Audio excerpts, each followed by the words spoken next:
We'll actually have a look and try to check out how if a patient has a biventricular dilatation, how it will look like on an X-ray. Okay, so this is like us trying to investigate the cardiac system. All right, so we're trying to look at how biventricular dilatation will look like on an X-ray. Okay, so that at least if you're out there, you become a cardiologist and you see a patient with this problem, you might be able to recognize it. So first of all, we'll look at this thing. Okay, say this is biventricular dilatation. Okay, but we'll explain it in details, right? We'll explain it in details. So first of all, we'll define the terminologies involved in this. Okay, so there are two terminologies involved in this. We have biventricular, then we have dilatation. When they say something is biventricular, what do they mean? When they say dilatation, what do they mean? All right, so let's define it. We say that biventricular dilatation on an X-ray actually refers to what? Enlargement of both the left and right ventricles of the heart. Okay, so here is what it means. First of all, what is biventricular? When they say something is bi, that means two. Okay, so it is involving both ventricles, like the left and right ventricles are affected.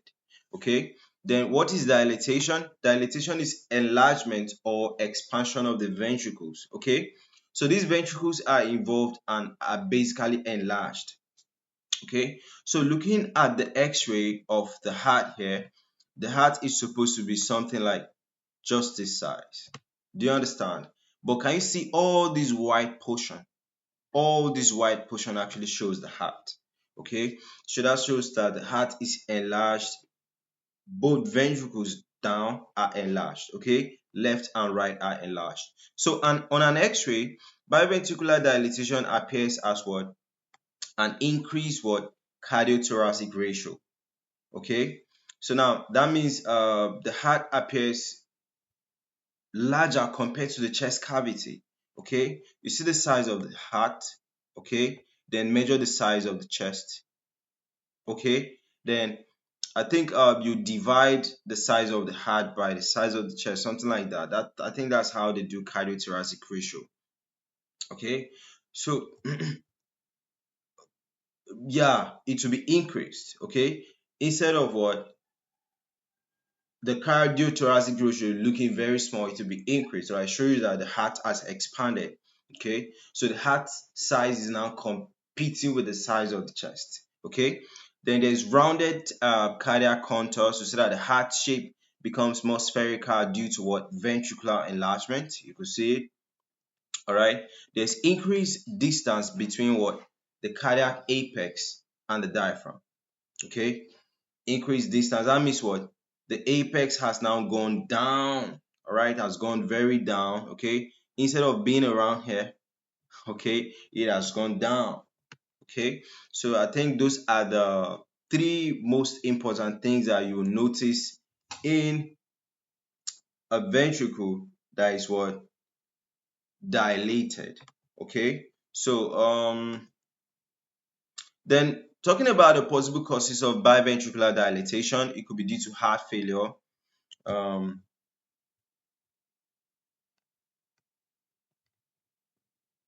I'm coming.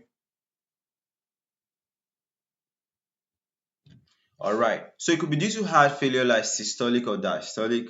All right. It could be due to some cardiomyopathy. We could be dilated or on or restricted. It could be due to myocardial infarction, that's heart attack. Okay. It could be due to valvular heart disease. It could be due to some cardiac arrhythmias. It could be due to some congenital heart disease that the person actually has, right? So clinical implications now. If somebody has what? An enlarged two ventricles, what does it imply? Okay, there's reduced cardiac function, there's increased risk of heart failure, arrhythmias, or cardiac arrest, and it may actually require what? Medical or surgical intervention. Okay, and this is ASAP. All right, the person needs medical attention quickly. All right, so this is what? Biventricular dilatation in X-ray. Basically looking at what it means, the characteristics, the causes, clinical implications. All right, so that's it. Bye for now.